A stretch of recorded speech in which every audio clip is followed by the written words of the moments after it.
Inhale, exhale, inhale, exhale, inhale, exhale, inhale, exhale, inhale, exhale, inhale, exhale, inhale, exhale, inhale, All him. inhale. That's him.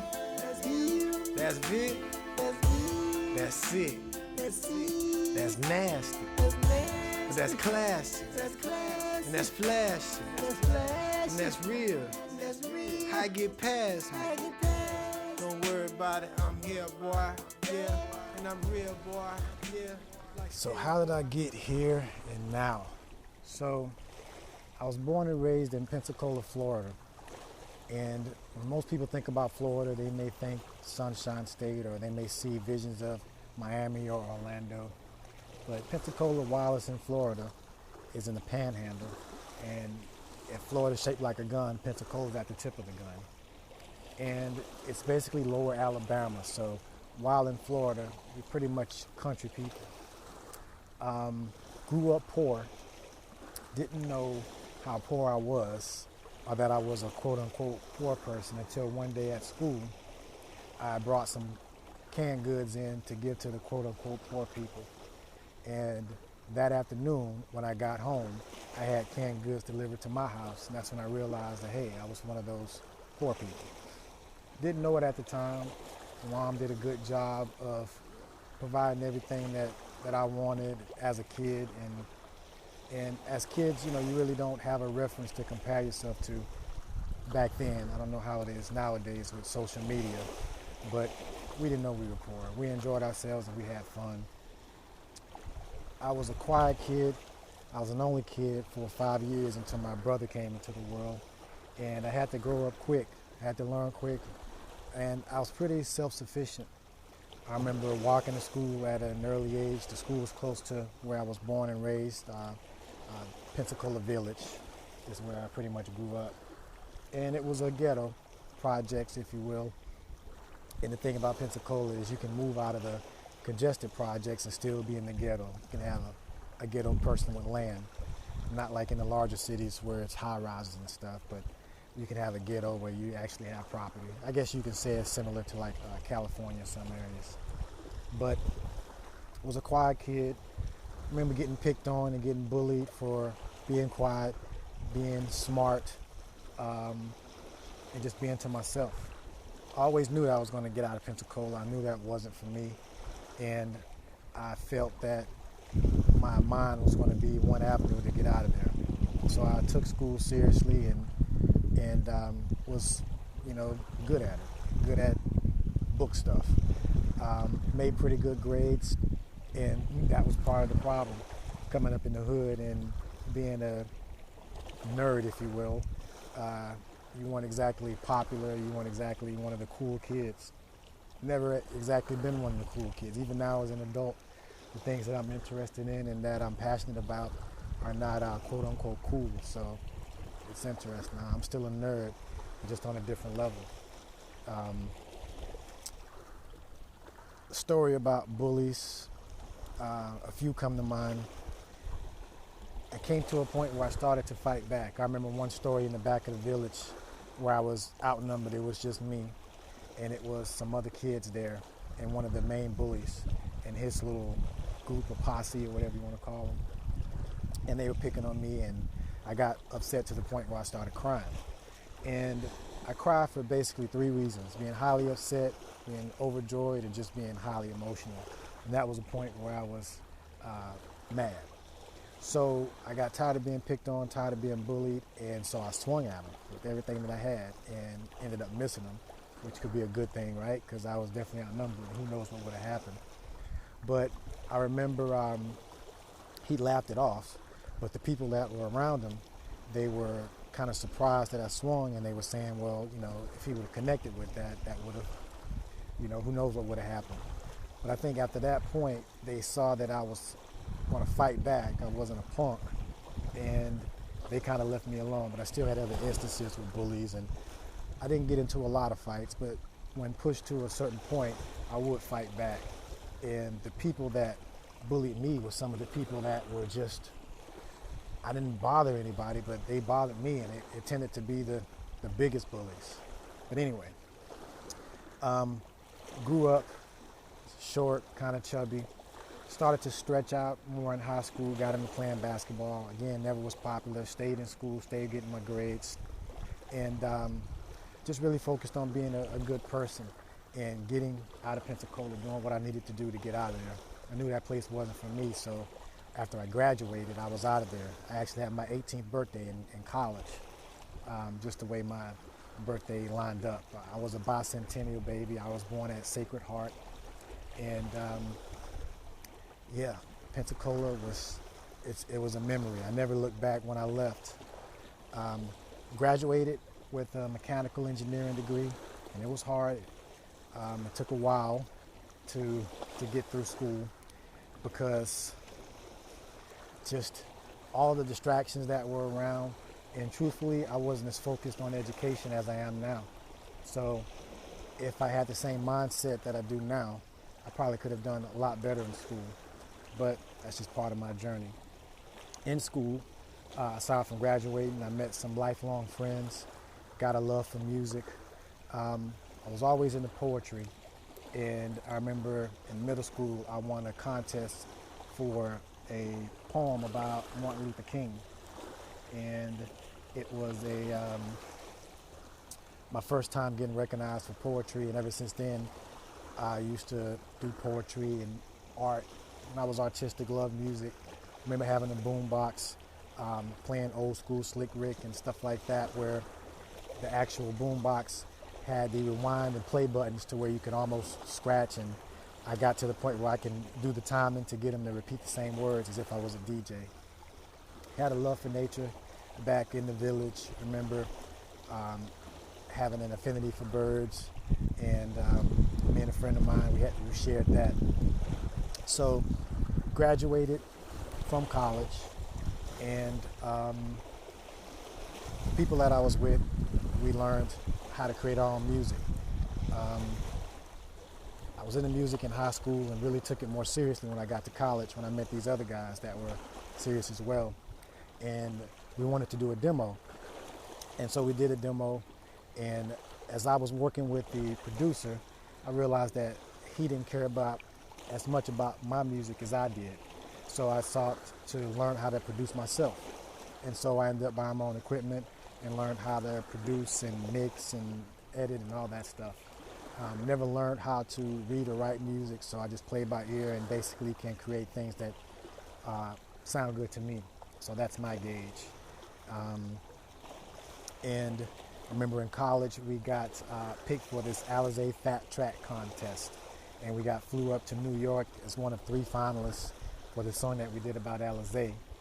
And that was my first time going to New York, and it was an experience. The news came out and interviewed us and everything, and it was pretty cool. I thought at that point that would be the start of a music career, but nothing happened from there.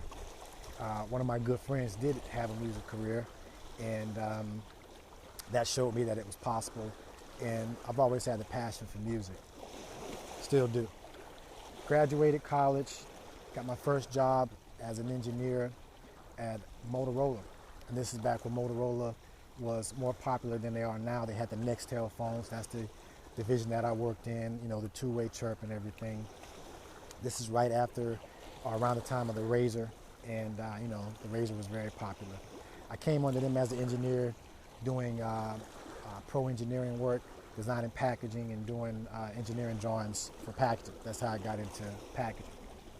And it was a good job. I liked it because the other engineers were always focused on one particular thing, where I worked on different projects and got to meet different people. I remember working on some limited edition phones, got to meet Russell Simmons and Kimora Lee Simmons. Ended up going to a launch party and seeing Magic Johnson there. So it was cool working on stuff like that. Ended up getting laid off from Motorola because after their popularity declined, they started laying back and laying off, and ended up going that route. But one of the things that stuck out with Motorola was during that time I was working there is when 9/11 happened, and that really changed my trajectory on a lot of different levels, because we were watching that at work, and it always didn't look, something just looked off with it. So I remember coming in to work, and it was already on the TV in the conference room, and we were watching it, and then that's when we saw the second plane hit. And then we saw the building demolished, and they let us off for the day. They didn't know what else to do. And I remember just at that moment just realizing something wasn't right with that.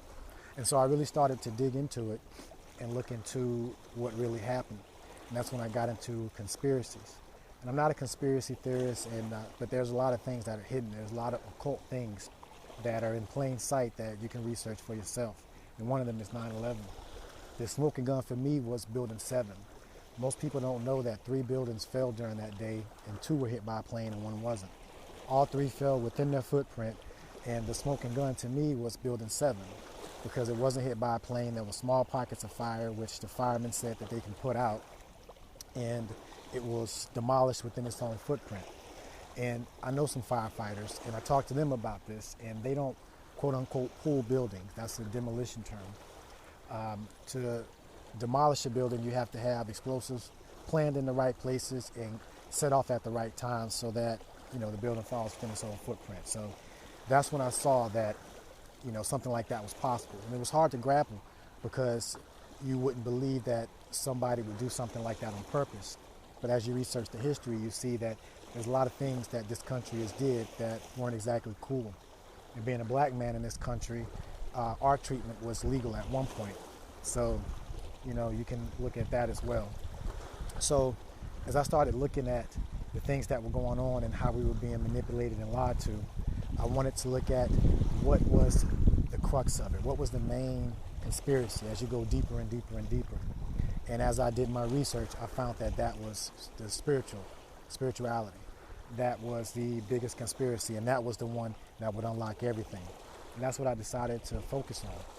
I got into that from looking at conspiracies, looking at what was hidden, and also have my own experience with religion. I grew up as a Christian, Church of Christ. In my religion, my denomination, we didn't even believe in music in the church. We were very strict, and we thought that our way was the only way. And I began to question that when I was getting taught that other people in my family, which I loved and loved me and cared for me deeply, would not go to quote-unquote heaven. And I wondered that. These are good people, so why would they not go to heaven? And, why are we so lucky to be taught this doctrine, and the people in the world that never got exposed to this are not going to have our same faith? So I started questioning things. And I started to look at other different religions and other belief systems, and I decided that I was going to start from scratch. And I realized that most of the belief systems that we have are programmed into us or indoctrinated into us from our parents and our grandparents. And most people don't think that your mama or grandmama are liars, and they're not, because they're only telling you what they were told, and seldom, or a few of them, actually question what they're being taught and what they believe. So I began to do that. And then I decided that I'm going to leave all the religion behind, and I'm going to start from scratch. And I was even to the point where I had to prove that there was even a God that existed. From a religious standpoint, this God favored this person and that person, and all of these horrible things were done in the name of God, and all of these things were done in the presence of God without any intervention.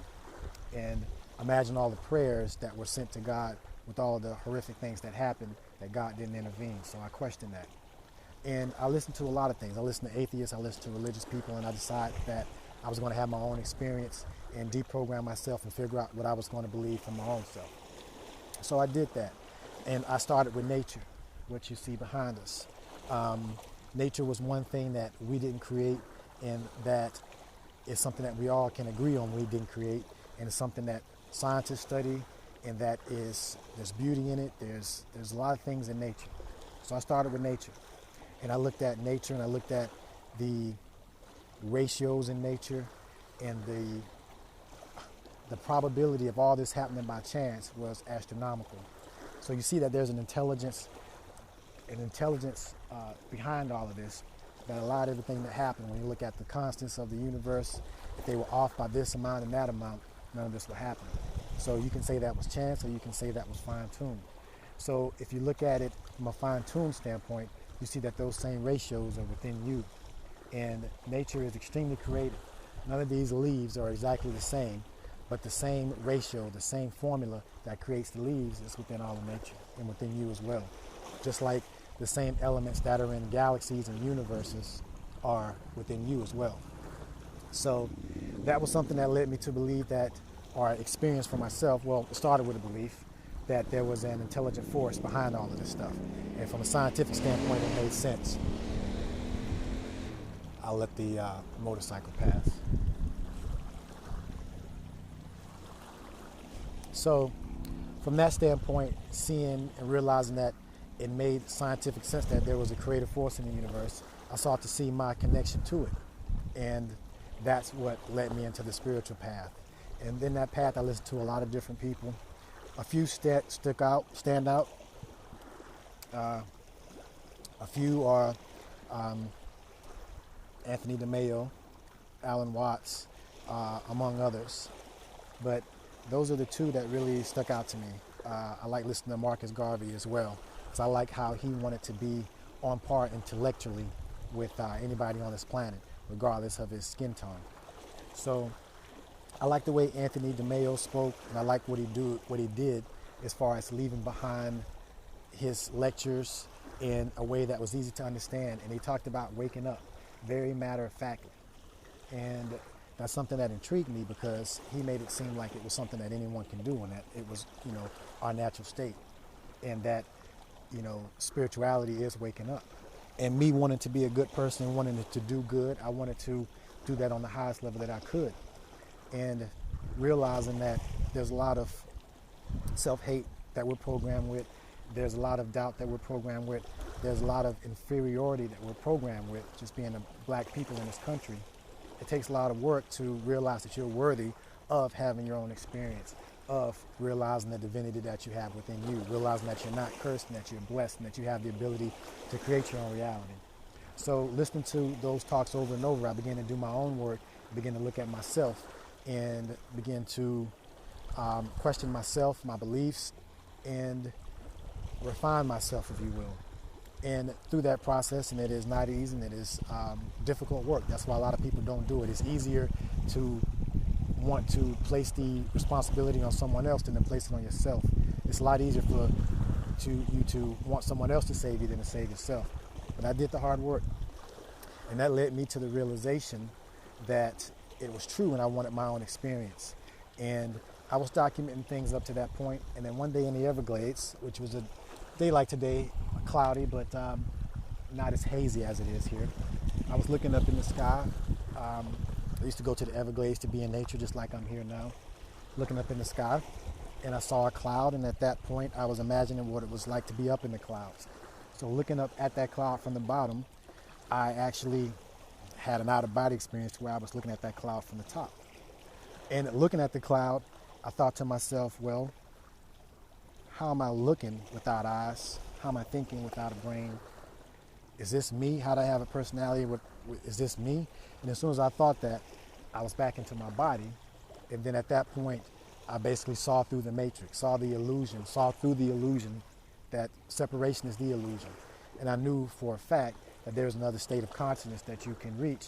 And from then on, I was off to the races, and I began to document my journey, because I knew I was nobody special, and I wanted to share that with other people, because there's a whole different reality that's here.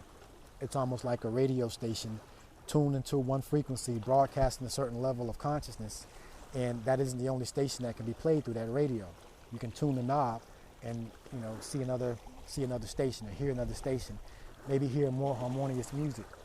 And I felt it was important, and I felt that I had the ability to communicate that in different ways. I've had a camera in my hand since I was 11 pretty much, and I've always done skits and recorded stuff and edited stuff along with my musical talents to express this truth and to share it with the world. So that journey has led me through a lot of different things.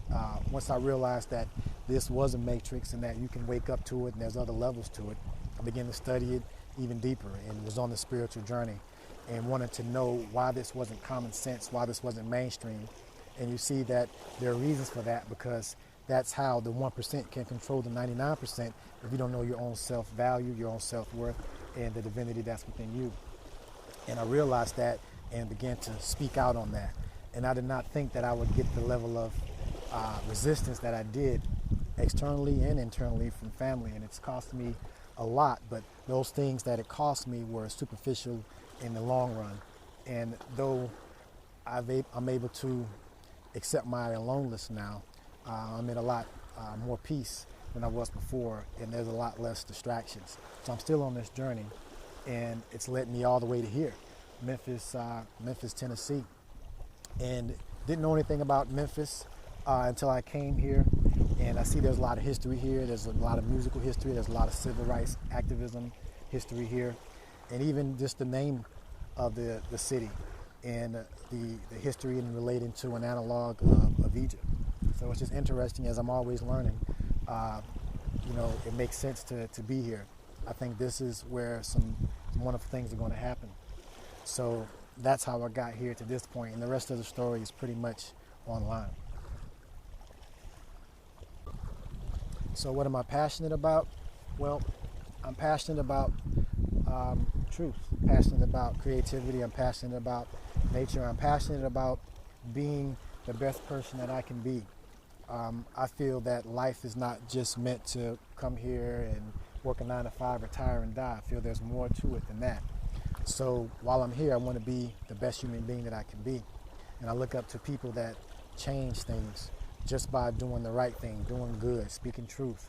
One of those people that I look up to is Martin Luther King, who was assassinated here in Memphis. And when I went to one of the hotels, the Lorraine Hotel he was assassinated at, that's where I met Miss Jackie Smith. And we became friends, and we talk about some pretty deep things. But I was led here for a reason, and part of my purpose is to play out that reason.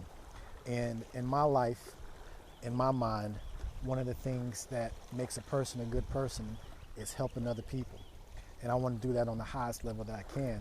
And I feel that to be the best person I can be, I will help other people be the best person that they can be. And that in turn would help change that person's world and the world. And it's a process, but it starts with the individual. It starts with accepting and loving what you see in the mirror and realizing what you see in the mirror is divine and you're part of this whole creation. And that changes your self-esteem, which leads to the actions that you do, which leads to the thoughts that you think and the actions that you do. A lot of the people that are dealing with the issues now are dealing with it on a superficial level. They're just dealing with the tip of the iceberg, which is the action, and not dealing with the underneath things, which is the self-esteem and self-image. And being a black person in America, we have hundreds of years of programming that makes us feel inferior. So there's a lot of work to be done to love yourself. But in my mind, that's what I'm passionate about. And I'm passionate about creativity. You look at the creativity of nature, I feel like I want to mimic that through photography, through music, through videos, through movies, through art, through anything that I can do to be creative. And everything that I do is aligned to higher consciousness and helping everybody in the planet. If you look at the trajectory we're on, it's a trajectory of self-destruction. We've become very materialistic. We've put money and profit over everything, whereas we've become a cancer so concerned with growth, like a cancer is, doesn't realize its connection to its host, and it kills its host and itself in the long run. So that's what I'm hoping to affect in this incarnation that I'm here on this planet. So what do I want to create? I want to create a different reality. I live in a different reality now. It's just like I told you before, tuning into a different station. I see that station now, and I can be right next to someone else that is living in a reality that is not peaceful, that is not harmonious, that is not serving them, that is a reality of victimhood. I chose the name vikterbang because it's victory over sound, victory over noise. We're able to get above the noise, get above the clouds. And that ability is within us all, and that awareness is within us all, and that reality is within us all. And it's here in nature, and it's here for those that question. But there's a lot of fear that prevent people from questioning. And a lot of that fear has been programmed and indoctrinated into us by our belief systems. And it comes down from generations, and a lot of people don't question that because part of the belief systems are not to question. So what I want to create is a system of empowerment that uses what I'm passionate about, music, art, creativity, to help people. And I created Spirituality in Action, or SIA, as a vehicle for that. It's basically a corporation and corporate entity that does good and that is going to be a positive influence on the planet. And it's based on the 4 E's, or the 4 pillars, if you will, of education, empowerment, empathy, and economics. I think those 4 things, when we get a hold of them, when we get them solid, will allow us the freedom to create our own reality and create a better reality. But when you're in survival consciousness, all you want to do is survive, and so that's why economics is important. Equality is important because we need to see the other person as ourselves, and we need to be empathetic and be able to see their perspective and also not lash out and not want to do harm to each other and uplift each other more than anything. And education is important because all of these things that I'm talking about are available here now in this world of information, this age of information.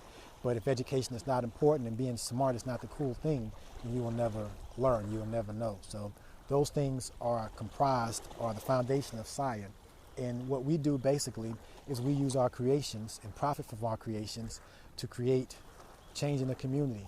We're not asking for any handouts from anyone. We use our creations and the profit from those to fund our mission.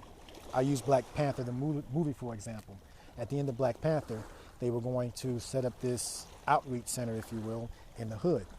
Now, if you look at Black Panther, the movie, in real life, it made, grossed $1 billion. I think it cost over $200 million to create, and whatever it cost to market. So they didn't make money on that movie. Imagine if they took a percentage of that, a few million, and actually created that center, which would be a STEM center that does these things, that teaches economics, that has educational programs to at least teach you Microsoft Excel and Office, the basics, basic things. Also allow you to realize your own self-worth. You equal to anyone out on this planet, and you're able to create anything you want to, and empower you, and also fund programs in the community that help build it up. So that's the end game of SIA. And it starts with creations. It starts with simple things that you're buying now. You're buying music now, you're consuming movies now, all of these things. So I am in the process of creating movies and music that are infused with this mentality, that are entertaining, but have built into it giving back to the community. Basically using the 80-20 rule, where 20% of it is spent back into community. We're investing in the community using entertainment, and we're one of the main consumers of entertainment. So to use that in a positive way, I think would be cool. So what would happen when that is created? Well, it will allow us to see ourselves in a different light. We'll have the funds to apply them to things that mean things to us. I'm talking about education, I'm talking about daycare, I'm talking about programs that allow people to increase their skills, to learn new skills, apprenticeship programs. There's a whole lot of different things that we can do. There's a lot of talent that is untapped and unnurtured, even in the ghetto. There's a lot of geniuses in the ghetto. I'm from the ghetto, and I believe that I'm a genius. But we all have genius within us, and the thing is to pull that out and to give you the opportunity to be able to do that. That's why economics is important, because if you're concerned about eating, it's going to be tough for you to focus on higher things and higher aspects. So those are all things that we're going to focus on. And this is part of it. And it starts with an idea, and it starts small, but the idea is to build it up. And when people see the potential, when people see what's actually going to be possible from this and benefit from it themselves, and see the good that is being done in the community, they'll want to support it, especially when they see the quality of the production that we're going to do and that we're doing now. They're going to see that we're giving you what we can on the highest level, and we're only going to get better, we're only going to evolve, and it's going to help elevate us. And this is something that we're going to do. This is a co-creative movement. This isn't about one person. I like to say I'm the leader of a leaderless movement, and this is what it's about. It's about us helping each other, because we're stronger together than we are apart. And when you realize that the illusion is separation, then it's very easy to see that together we can make this planet what it is. I see the potential in it, and it's hard for me to rest when that potential is unmanifested. And it's difficult work because there's a lot of suppression. And I don't get into the people or entities or corporations or whatever you want to call them that wish to keep this in the private sector, but as a quote that was attributed to Buddha, three things can long be hidden: the sun, which is shining now, the moon, and the truth. So it is time for the truth to come out, and I believe that we are in the midst of a shift in consciousness. And I've documented that from when it first happened to me up to this point. So it's there whenever you want to take a look at it, whenever you are ready to expand your own mind and expand your consciousness. Just like Anthony DeMayo did for me, I wanted to do that for others. And there's other people talking about it. I'm not just the only one, but I wanted to do it in my own way, being the creator that I am and the creative force that I have within me. In my own story, I believe I can touch a different aspect and get into areas that other people can't just because of my story and where I came from. So I hope that explains everything. As you see, this bar just coming up right behind us on the Mississippi.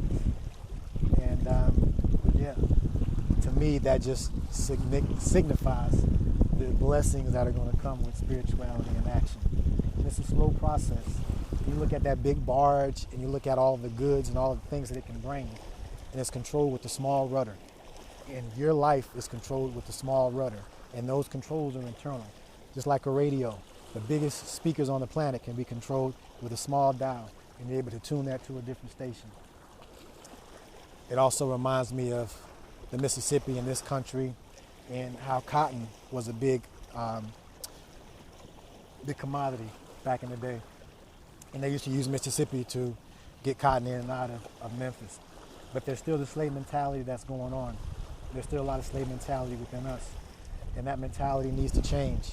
And we are living the results of that mentality. We're basically echoing the treatment that we've been given to ourselves. Memphis is a good example of that because it's majority black people. So there's no reason why the crime rate should be as high as it is. But when you're looking at yourself and your life doesn't matter, your life is less, not based on anything true, but just based on belief systems and just based on what you've been experiencing in your life. The thing is, we can change that. And we have the numbers now. Regardless of what happens to me in my life, I'm not afraid of death or anything like that. So no, you truly don't die. We're spiritual beings having a temporary human experience. You're already immortal. Your consciousness is already connected with whatever you want to call that infinite source. And it's expressing through us. We are creators here. We're all our own universes, and we're in this co-creative experiment, our matrix, if you will, and it's up to us to change it.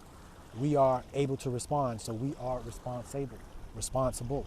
So we have to be responsible for our own actions, our own intent, and our own consciousness, our own thoughts. And we can change that. Just like that boat that's pushing all of that can change it at any time we want it to by just changing the rudder. And we're the captains of our own ships. So I think we're good here, and I appreciate the people that have listened up to this point, and we're going to see where this goes.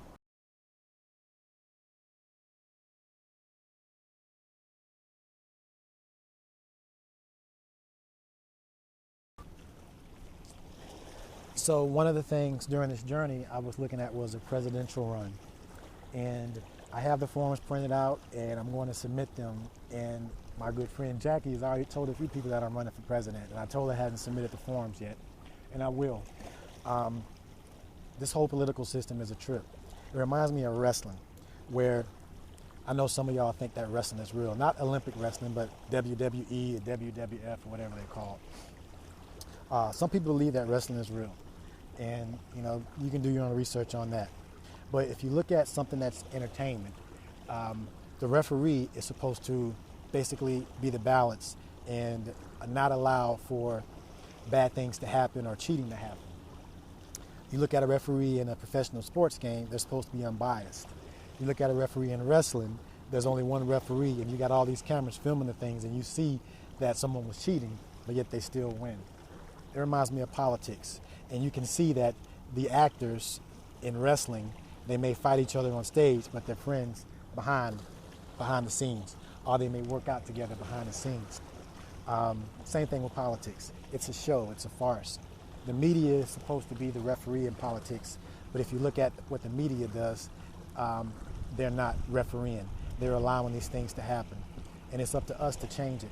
these people that we elect that are supposed to be our representatives do not represent us. They represent their own selves. And in the system, it's corrupt anyway.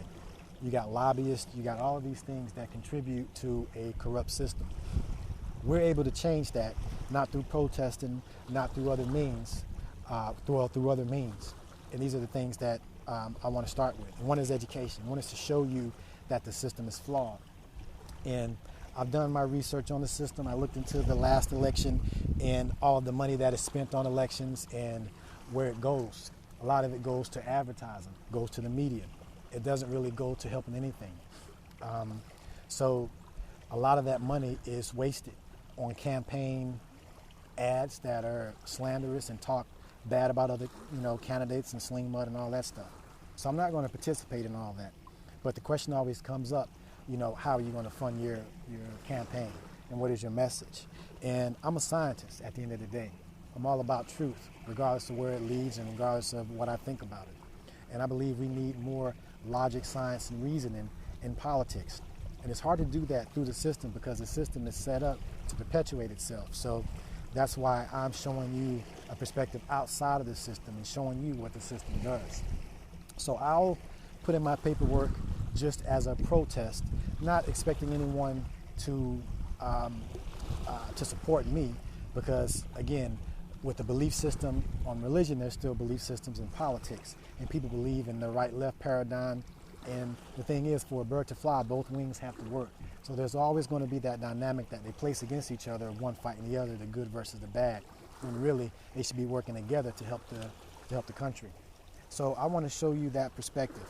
And I want to document that and show the people that perspective and get the voice of the people to show that we don't have to wait for someone else to do for us what we can do for ourselves. And I believe that needs to happen in politics as well. And I plan on doing that. And we'll see where that goes and we'll see what support there is for that. But the thing is, in my campaign, which is why I feel people aren't ready for a candidate such as myself, and I'm claiming to be the first awake presidential candidate based on all the things that I've talked about before. But I'm looking at this from a higher level of consciousness. Just like Einstein said, you can't solve a problem with the same level of consciousness that created it. So who is trying to attain higher levels of consciousness to solve problems? Well, I'm one of those guys. And you meet a lot of resistance when you try to do that.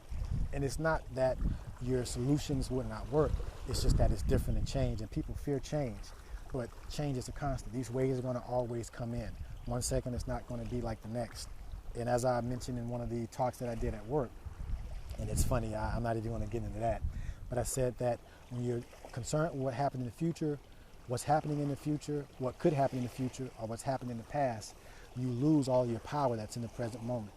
And we have a lot of power that we give away to other people. And we need to stop doing that because it's not serving us, and it hasn't served us. And this system is just going to perpetuate itself, and you're going to vote someone else that's going to doing the same thing. And there's different levels to that, but I want to show people that. And that's part of my campaign.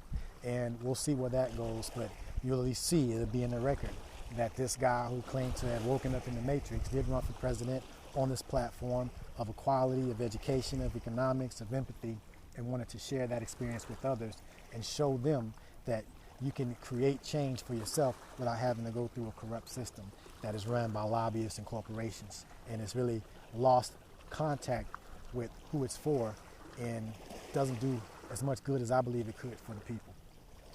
And it's just, if you really look at the history of it, it was based on a false premise. If you talk about all men are created equal, and you want to say our founding fathers believed that, but yet they had slaves or owned slaves or condoned slavery, then to me, that's a flawed system. Just like discovering a nation that already had people on it. But we're getting past the little things. Don't want to get too in-depth in all that stuff. So when people say make America great again, I'm questioning when are they talking about. So as the tide comes in, it's time for me to go in. And I appreciate, again, you listening up to this point. And just stay tuned. We're going to continue to grow, continue to evolve, and continue to learn. And I appreciate you people that have stuck with me up to this point. There's very few of you, but that's how it starts. You know, you look at ideas that started small, just like it reminds me of the doctor that was telling people that, hey, if you wash your hands, you'll limit a lot of these deaths. They looked at him like it was crazy. It took a while for people to realize something as simple as washing your hands could prevent infections. But the people that are going against the norm are normally looked at crazy and ridiculed, but good ideas normally start out that way. So again, appreciate y'all for listening. Peace.